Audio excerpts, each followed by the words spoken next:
All right, we're now recording. So let's get started with week 2 of our Grow Your Business program. And what I want to start off with for this week is, really focusing on, the art of the communication today and really different ways to communicate with your database. Last week we talked about reaching out and how we were going to chat with our CRM and, the 4 basics of the, client appreciation program. But I really wanted to expand this way because I think one of the biggest things, that we all mistakenly do is, the old simple phrase, out of sight, out of mind. And the realist in today's world, there's a lot more ways of communicating with your database than for those who have been in the business for 15, 20, 30 years, knowing that there wasn't as much as we have today. So, I think when we look at that and we chat about that, I'd like to hear from you guys before I get started on some of the different ways that you communicate with your CRM, with your database on a regular basis. So let's open this up to the group, jump in, guys, and just let me know how you communicate with your database.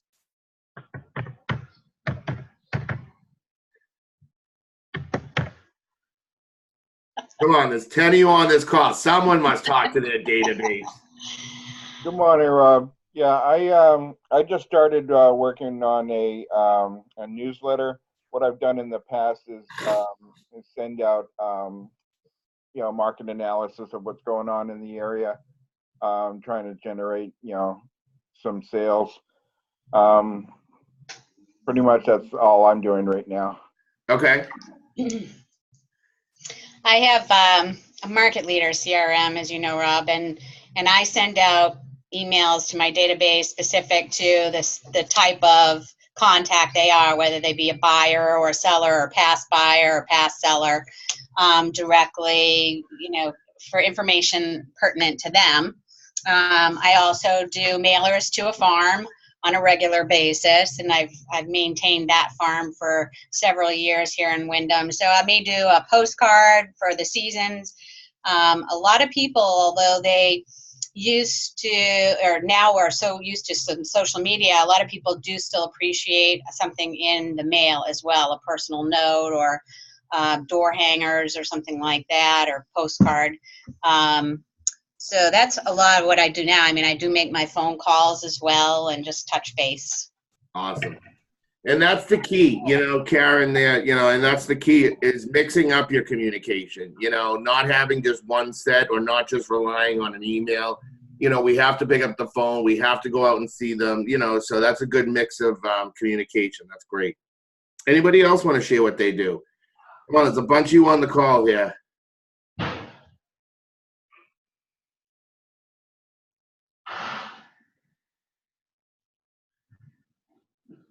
All right. Silence, I guess, doesn't force you guys. I tried there. So let's talk about some of that. Right, you're right what we heard from those couple suggestions by Craig and Karen. So, when we look at the communication, I think it's, the big key is consistency. And I feel that's where probably one of the biggest weaknesses lies in real estate agents' communication with their database is consistency. So let's spend a little time talking about consistency. So, realistically, when we talk about this stuff, so, Karen, I'm going to come back to you real quick. Karen, how often do you find yourself communicating with, whether it's your farm, your sphere of influence? What's the consistency there? Are you thinking maybe 3 to 4 times a year, 6 to 8, 10 to 12? What are you looking at in your database? So if I have their emails, they're receiving, if they're an active buyer or somebody that I've talked to or haven't talked to, because I get email leads as well. Those people, it depends on where they're at. If I've been communicating with them or just started, or have been communicating for 6 months to a year. So if I just started communicating with them, it's at least once a week. Awesome. If it is somebody that I've done my 6 to 8 weeks and have had no response whatsoever, it may tone down to once a month, once every 3 months. Social media, I do a lot on social media as well. If I've touched somebody, or somebody's asked me a question or liked my page or whatever. Again, it's, maybe once a month or once every 6 months. Holidays for past clients, things like that, referral asking, it's once every 2 to 3 months. Holidays are always a must. Anniversaries of their closings every year. And a lot of these people may not respond to me at all. Yep. But, I've had people that I've been sending stuff out to for a year, and all of a sudden they pop up saying, geez, you're the only person who's kept up with me, and I feel like you're going to keep coming up with me if I decide to utilize you. So mailers once every couple of months. It depends on the season. So that's pretty much my overview. So you just hit the nail on the head, and that's exactly, you said exactly where I wanted to take this. And that's that they're not going to respond every time, and I think that's one of the things that when we look at our communication with our database, with our CRM, whatever it may be, what we have to realize is that we're not always going to get a response. And I think one of the biggest things we do is we get discouraged very quickly with that. But it's, the key word in this entire business, when we think about everything we do, it always comes back to one word: your branding. It's branding. It doesn't necessarily mean that every time you call somebody and leave them a voicemail that they're going to call you back. I'm a big CRM guy when it comes to recruiting. You all know that. And, when you look at my database, a lot of my reminders and follow-ups are simply, did they call back? But it's not a matter of, having that conversation. It's also, like Karen said, it's just being there. It's seeing the consistency of how you reach out. Because you have to remember that your communication, the way you work your sphere of influence, is also a image of how you run your business, and that consistency and that, not giving up. That's what's going to also attract a client to you, is to see that they see Karen's letters coming and they hear her phone calls and they see her on social media, because it's a whole slew of different communication methods that add up and continuously keep Karen in front of them. So when they go to list, number one, or go to buy, they know Karen because she's been branded. But number two, it's an image of how she runs her business. There's consistency. There's, constant communication. Even when she doesn't get that feedback, there's still consistency there. And that's what the customer appreciates and values. And that's what earns the agent's business. So that's a big part of running your business, is really working that consistency. So, I think we've talked a little bit last week about, the phone call. But, what I want to do is I actually just want to share something that's going to make these communication methods a little bit better. I'm just going to share my screen in a second here.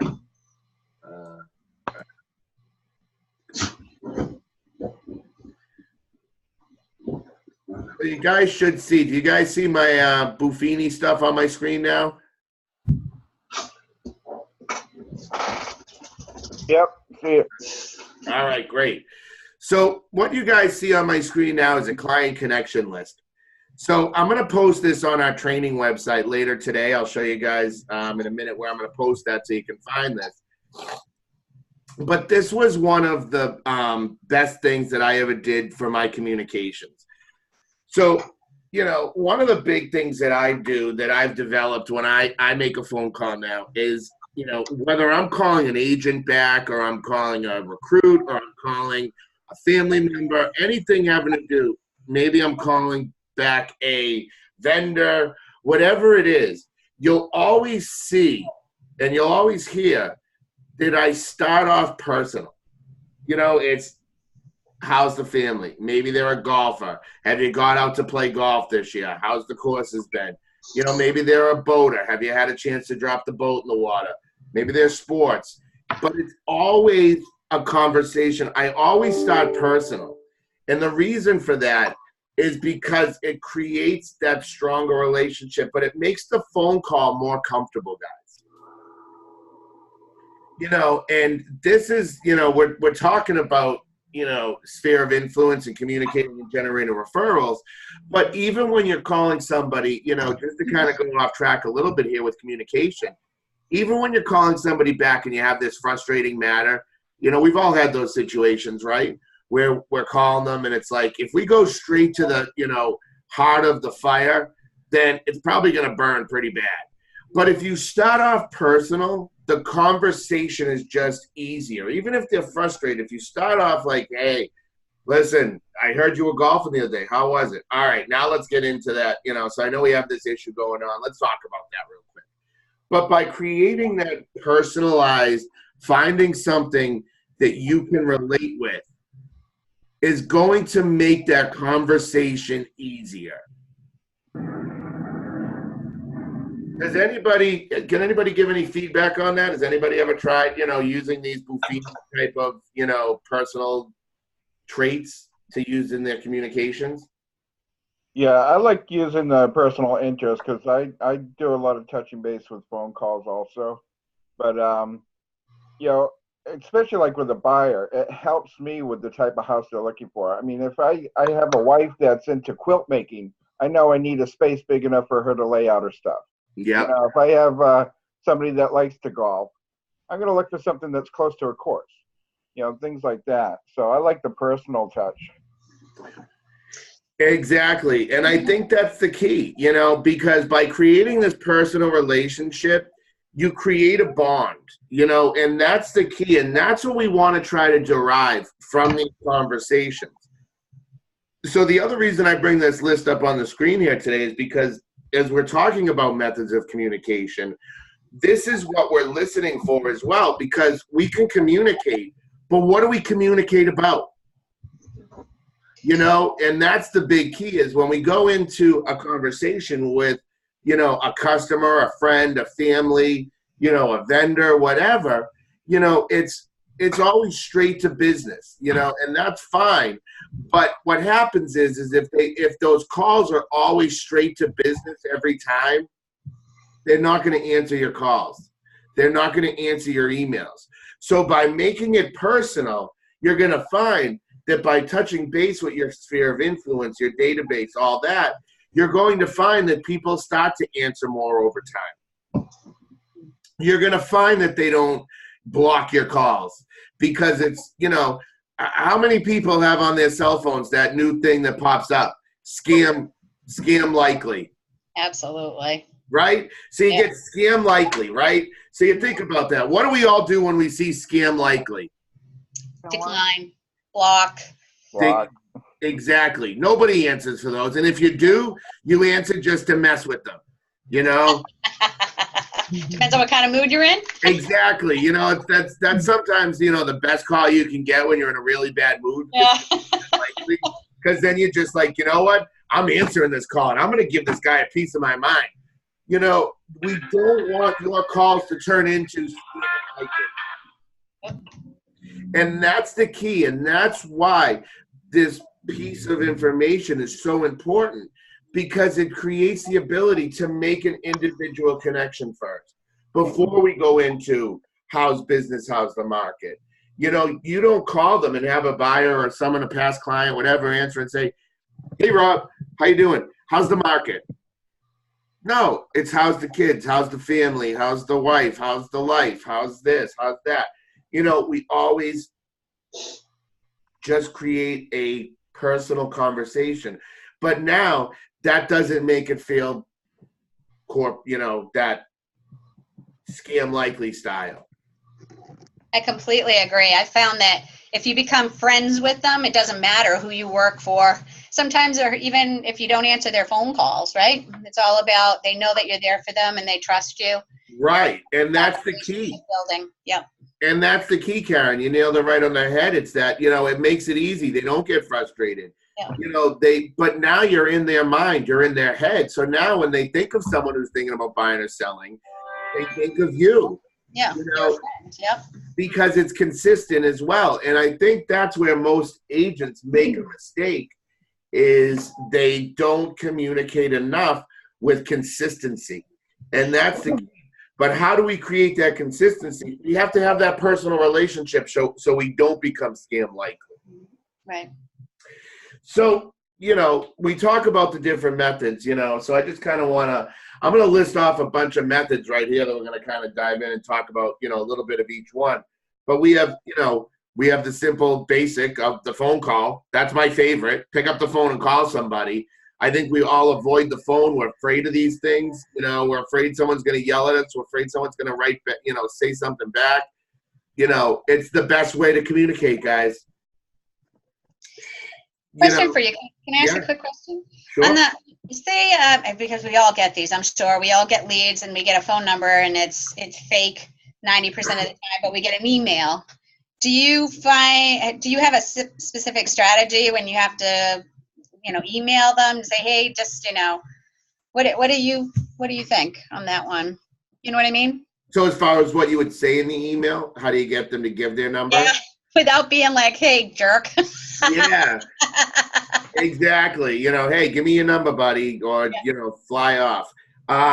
No, and so I think, that's a good question, Karen. And I think it comes back to, almost ignoring the fact, start to build a relationship over the email. So, reaching back and saying, let's say the client's Rob. Hi, Rob, I received your information offline. I just wanted to get some feedback from you, what you're looking for. So maybe you kind of give them those questions online, because what you have to realize in today's generation, and this is something, I came up in, quote unquote, old school real estate. So, there was no emailing. I think now when you look at today's generation, and, I think before, to preface this, one of the things that I've heard over the years, is when I would talk about social media and text messaging and things like that, it was, well, my database is older. They don't use email. They don't use text message. Then it was, they don't use social media. Well, now everybody's using everything. So even those clients that are 55, 60 coming off of your website, and putting in a fake number, they know what they're doing. They communicate through email. Yes, I know. So, yeah, exactly. So I think, one of the big things is to try to build that relationship and display as much success as possible, or breed as much of that relationship as possible. Mm-hmm. So it's the way you write them back. Ignore the fact that they didn't give you the phone number for a little bit. Just reach out and say, hey, this is Karen Rennick, Century 21 Northeast. I received your information off of Market Leader.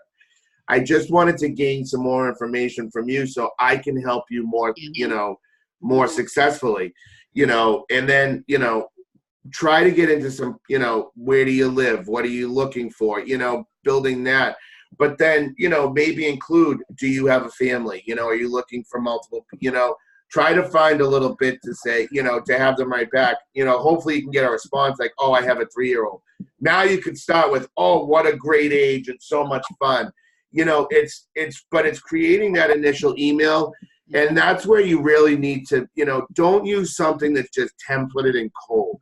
Mm-hmm. If you read it and read it as yourself, as a client yourself, when you read this message, do you read it as something that is, going to make you respond? Mm-hmm. And I think that's the big key. But, I think that's the world we live in now. We have to deal with that reality that, let's face it, some people don't even use phones anymore. It's all email and text message. Very true, given the age. Yeah. And I think that's, I hate text messaging, but I do it, because it's a method of communication we have to embrace now. Is there, I'm sorry, I know we don't have Cole anymore. Do you have a specific way that you look up phone numbers? White pages aren't any good anymore. Most people don't have landlines anymore. So white pages, I believe, started including cell phone numbers, I heard. Yeah, that's sketchy at best, though, right? And that's, and that's what we're finding with Cole. And I think that's what you're going to find everywhere now. Yeah. I think with those auto lookup systems, I think they're getting more difficult because of, the other thing is Karen, when you look at that and, for everybody out here in the group, when you look at these lists like Cole, and for those who don't know what Cole is a system where you can look up an address or somebody's name and find their phone number. And we were providing cell phone numbers. But the problem now is that a lot of the data, it's everywhere. So you can pull some data that's good, But a lot of the data is just bad because people change their numbers so often. They're using burner cell phones, changing their cell phones. So it's become very difficult to really find that data on a consistent basis. Yeah, communicating. Yeah. And that's why, to me, it always comes back to your sphere of influence. Yeah. Because that's where the cold calling gets more and more difficult. So that's why we want to start to build this team. But there are the ways. What I want to, kind of stay on track with here is that, hear me? when we're building that database, we are, communicating with them consistently. And that's why it's so important to communicate now because of, like you just said, Karen, trying to find these numbers for a cold call, so if we're going out, can we work expireds for sale by owners, things like that? Absolutely. It's a source of business. But our number one source should always come back to our referrals. And that's the key. And that's why these communication methods are so important for your referrals.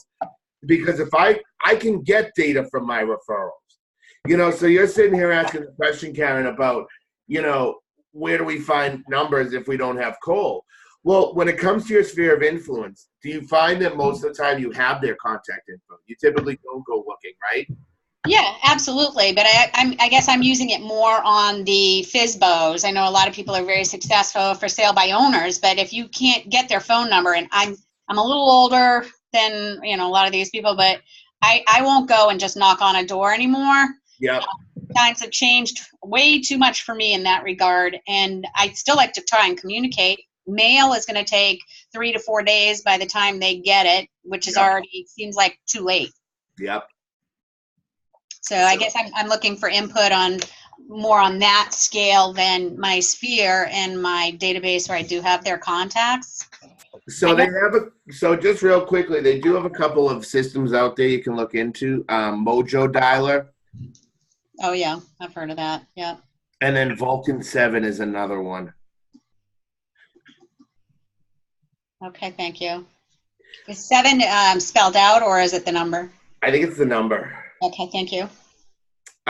So, to kind of continue with that and kind of get back to the sphere of influence side, guys. So we talk about, with this communication, so Karen's question is a great question, and to look at that. And that's why a sphere of influence, because you see how difficult it's getting, and we look back to where, let's just kind of take a trip in the history of real estate here for a second. When I've been doing this now 19 years, so I started in 2000. In 2000, you didn't work. You worked your sphere of influence, but your sphere of influence was really what we call the farm. And your farm was, basically a neighborhood of 200 to 500 homes. And an agent would market that farm monthly. They'd walk the neighborhood, they'd mail it, but there was only so many methods of communication.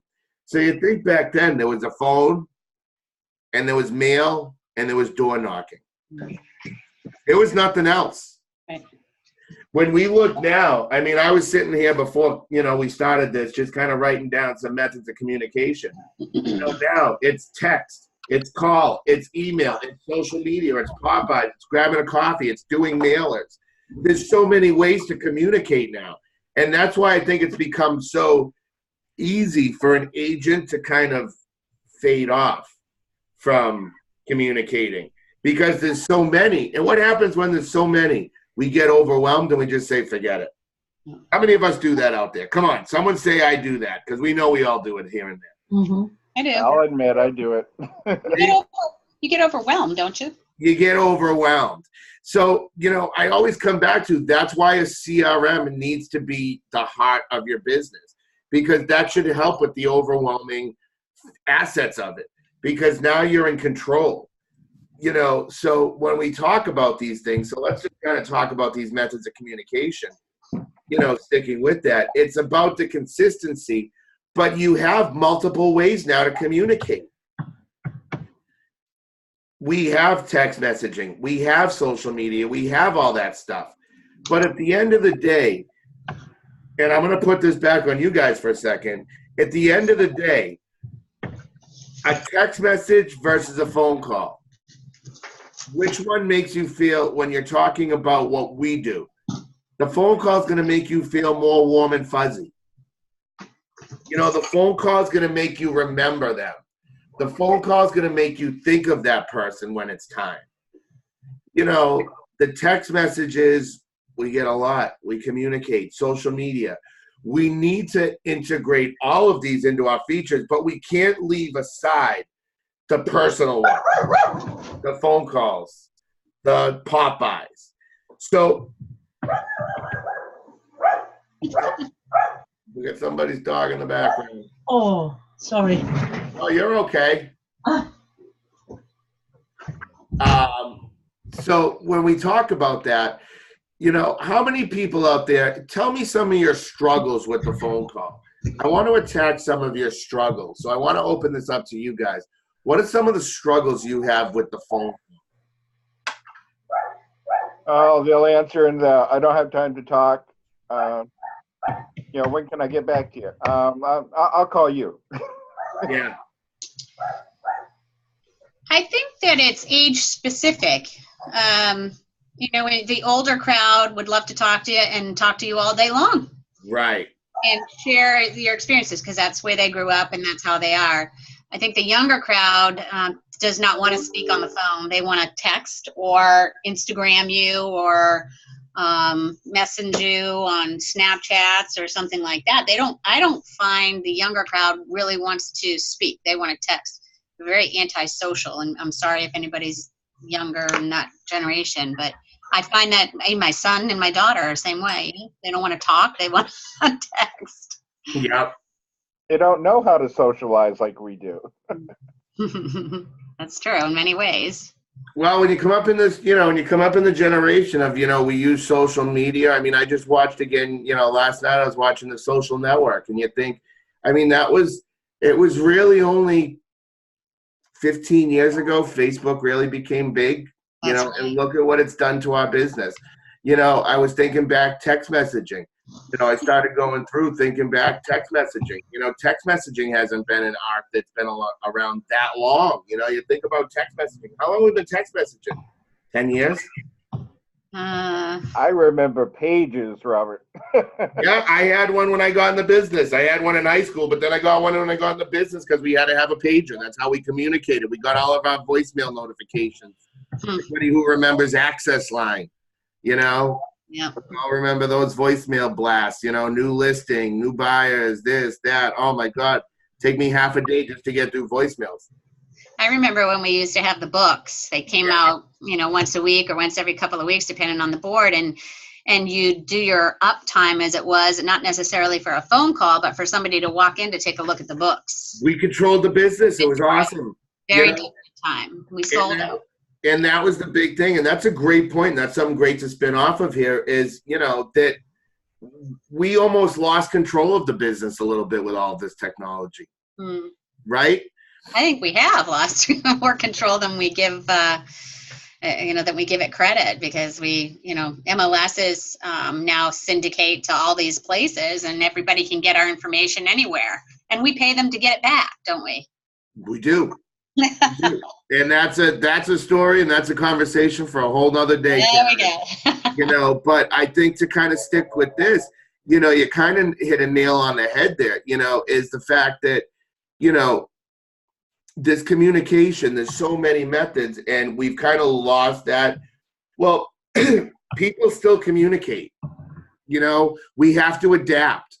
So when you have those millennial clients, when they chat, when they communicate, you know, I do it with this, you know, I have, you know, nieces and nephews and cousins and stuff like that. And we have agents who are, you know, I've been in this business. I don't think I'm that old, but I'm older than a lot of these agents now, you know, and this is how they communicate. You know, you get a text message. Hey, what's up? Nothing. What's up? Nothing. What are you up to?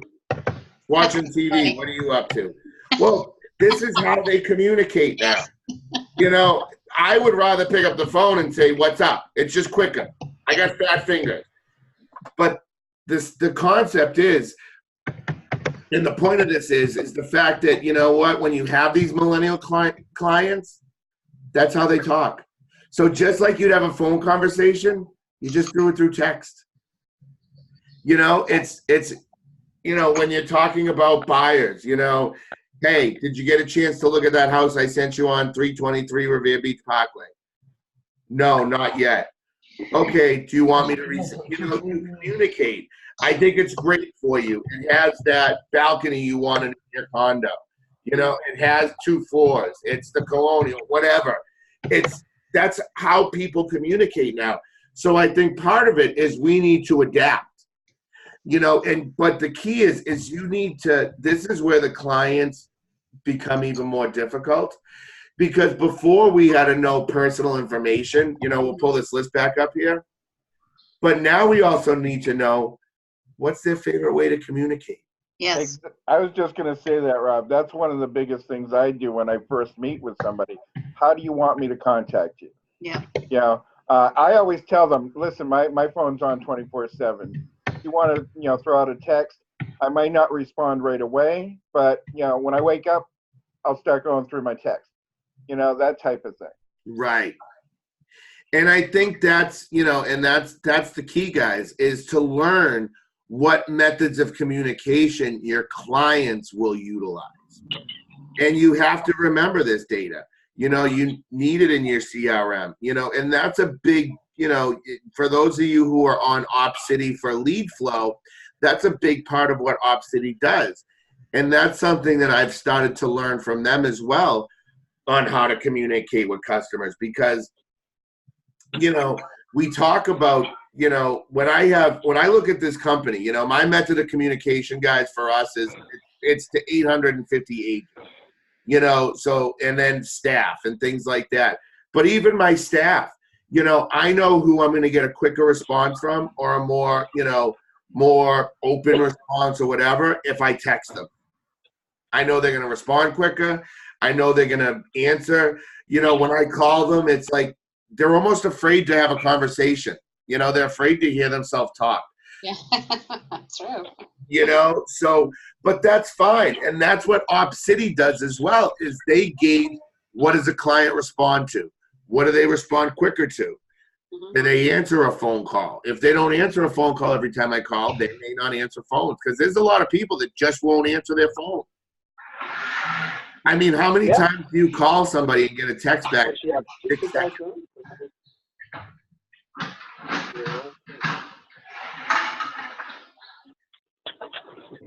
Guys, just mute yourself if you got background noise, please. So, you know, when we talk about these different aspects, you know, it's key to start to learn how your customers communicate. Maybe it is social media. I mean, how many people use social media on this call today to communicate with customers through Facebook Messenger? You know. Yep, I do. Yeah. Instagram. Yep. Yeah, my Facebook Messenger goes right to my phone. Yep. And it's another way for millennial clients, you know. But do you find, let me ask you a question, do you find that there's an older demographic using that as well? Not so much. I think 40s below. I don't find a lot of people 50s, 60s, and older. I mean, I'm mid 50s myself, and I prefer not to use it. But that's just, you can't hear people's inflections, tones, intent sometimes just by words. So that's a point. I'm gonna agree with one statement and disagree with another statement there. So. Sure. To kind of stick with the first question, you know, with communication on an age level, I find that it's not always a no. You know, I do have some friends, agents, family that are an older demographic that do use social messenger and things like that very frequently. You know, I mean, because what you have to realize is, you know, social media is kind of like a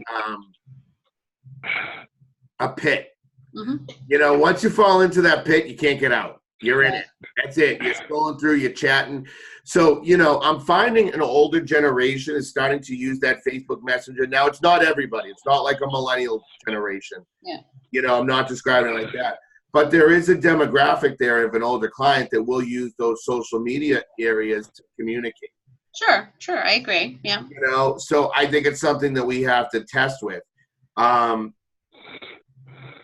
But what was your second point there, Karen? Because I went on a tirade there. And you had very strong feelings with that. yeah. About messaging that you can't always get people's true Tonality. questions. Tonality. Yeah. So that's exactly where I wanted to go next. And that's why I think, so, you know, one of the things that I want to touch on here as well with tonality is, you know, when we make these reach outs, the problem that I do have, and I couldn't agree more with you, Karen, I have this argument all the time. You know, I say it to my staff a lot of times, just pick up the phone. Because, you know, we send a text message, we send a Facebook message, we send an email. There's no tonality. There's no passion. There's no excitement. There's no depression. There's no emotion at all. Mm-hmm. So what that is to me, it's like Mad Libs. Make it your own. You know, and that's where, to me, sometimes we try to, you know, adjust. But sometimes, guys, we just need to pick up the phone. Yeah. Mm-hmm. You know, so when you have someone who's, you know, one of the things that's worked really well for me, guys, when I have someone that I need to get a message across, you know, if it's just a sphere of influence, touch and base, how you doing, how's the kids, how's the family, yeah, I'm not going to write this. But, you know, if I need to talk to somebody, I need to talk to a buyer, I need to talk to a seller, I need to talk to an agent, whatever, I shoot a text message because I know they get back to text quicker than they do a call. Yeah. But what I do is I text, call me. Simple. I get a call 9 out of 10 times. Yeah. Because, you know, one of the things I see mistakes with all the time is that when we try to communicate through text message or, you know, any other digital media, there's no, your words, the way you type it, can be taken any which way. Yeah. You know, and I think that's something that I've seen a lot of issues with. I've had a lot of problems myself with. You know, I have someone that I'm communicating with and I'm telling them something, and all of a sudden they come back with this nasty, you know, you didn't have to say it like that. And I do. I don't even know what I did, you know, and I call them like, I didn't mean it like that. And you tell them how you mean it. So emotion's a big part of it, guys. So when don't become, you know, I think we have to use all these different methods of communication, but at the same time, you always need to find some point during the year to have several emotional conversations where you can show emotion, excitement, passion, because that's also a big part of why they're going to come to you as well, because of your excitement for the business, because of your passion for the business. Because I could sit there and type a message in an email, I'm so excited to work with you, blah, blah, blah. But it's But the one thing that I think it can carry great emotion through written methods is a note card, a handwritten note. So, you know, one of the suggestions I have when you're struggling, you know, with maybe getting communication, a handwritten note can open that door. So, you know, we all know we have friends, we have family, we have clients, we have, you know, co-brokes. We have all these people that they text, they email, they don't answer their phone. Well, when you send that handwritten note, and maybe at the end of the note you say, hey, I'll be in touch soon, just to kind of touch base and catch up, they're probably more likely to, you know, to answer that phone call now because of the handwritten note. The handwritten note is the one piece of written text that I think carries great emotion. Because we're not going to write a handwritten note to say, you stink, I'll never work with you, I don't want you as a client. They're going to be like, oh, ha, ha, ha, Rob, he's a funny guy. You know, it's one of those methods that's always positive. So, you know, use the handwritten note for those customers that you struggle with communicating with on the phone.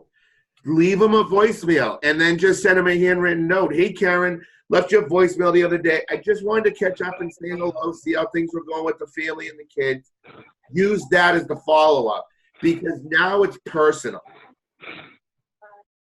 Make sense, guys? Yep. So by, when you have those clients, I always try to force people towards the phone. I always try to get them to like corral, like, dogs, we corral them, and how do I force them to the middle of the circle? Well, by creating that handwritten note, I find that personal aspect and that personal touch, it makes them answer more often. Oh. Okay, bye.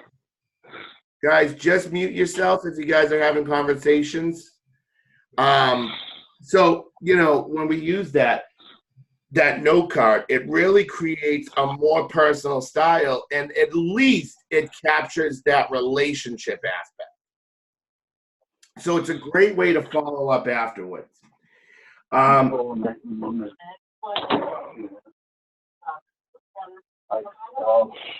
It is better than what I want now. All right, hang on, guys. I'm just going to mute whoever that is there.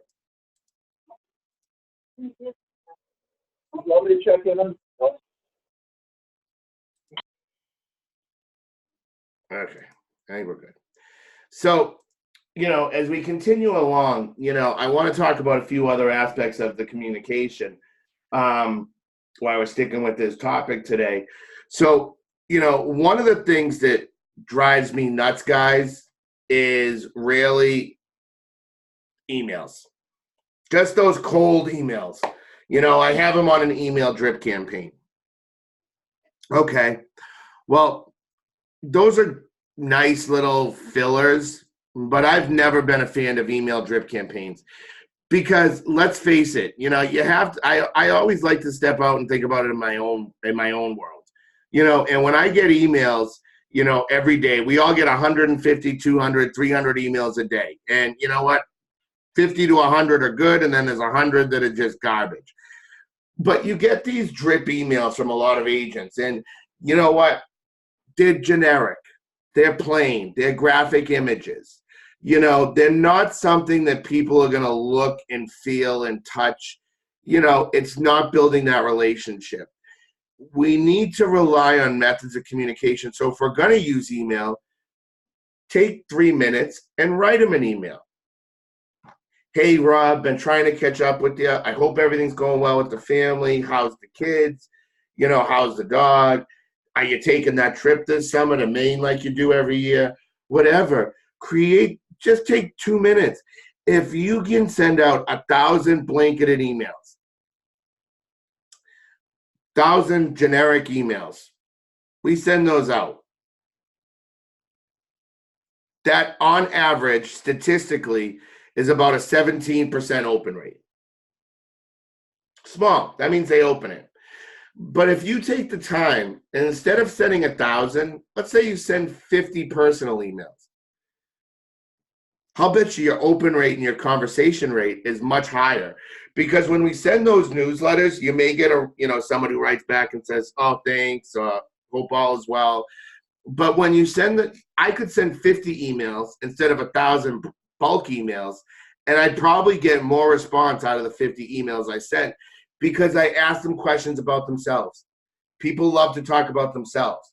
So force them, make them get into those conversations and start to pick. And that's why this list here is so important, because you find pieces that you can attack. You find pieces that you can communicate, because let's face it, we're willing to have a conversation more often when it's a topic that we're interested in. Right, guys? Right. So, we want to use this in our methods of communication, but the key is to make it personal. Whatever you're doing, whether it's text, whether it's a phone call, whether it's email, whether it's on social media, the key of this whole phone call today, of this whole webinar today, make it personal. Don't go the generic route. That stuff gets avoided. I will say that in most of the time when it comes to methods of communication like this, it's more personal. It's going to create more consistency and more success. If you're mailing to a farm, well, now it's that consistency of just your name, your face, your brand consistently going to them. But one of the things that I always used to push when our agents worked farm was to walk the neighborhood twice a year, as well as do your mailings and postcards and newsletters. So to me, it's always coming back, no matter what we do, there always has to be a personal touch in there. So does anybody have any questions on this? Any suggestions?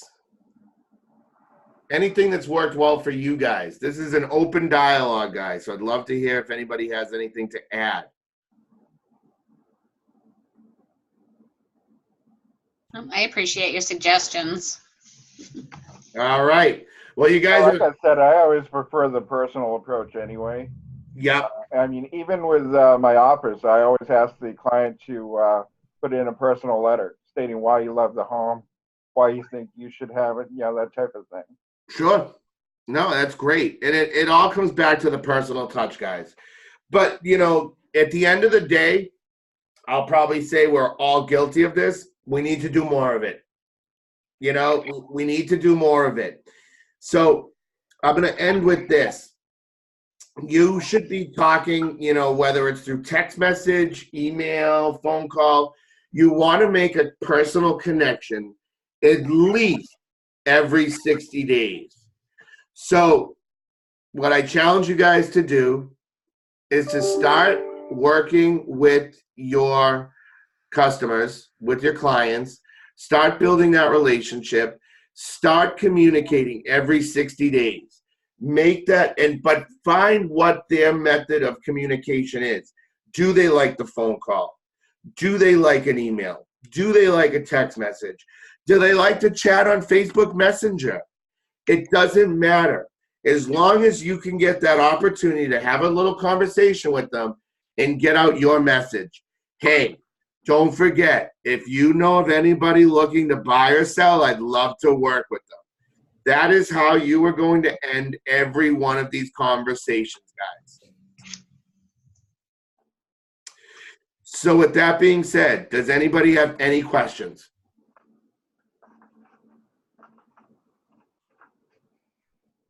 I'm all set. Thank you. Yeah, I think you hit all the points. All right, guys. Well, that's it for this week. Join us next Monday at 10 a.m. when we continue giving you guys some great tips and focus on these conversations. If there's anything you guys would like to see in these calls, feel free to shoot me an email, and I will work on that for you. With that being said, everybody have a great week. Enjoy your Monday. Weather's nice out there. Get out there and sell some houses, everybody. Call me if you need anything. Everybody out there, if you need anything, always feel free to reach out. Thanks, Rob. Have a great Rob. day, everybody. Have a good day. Bye.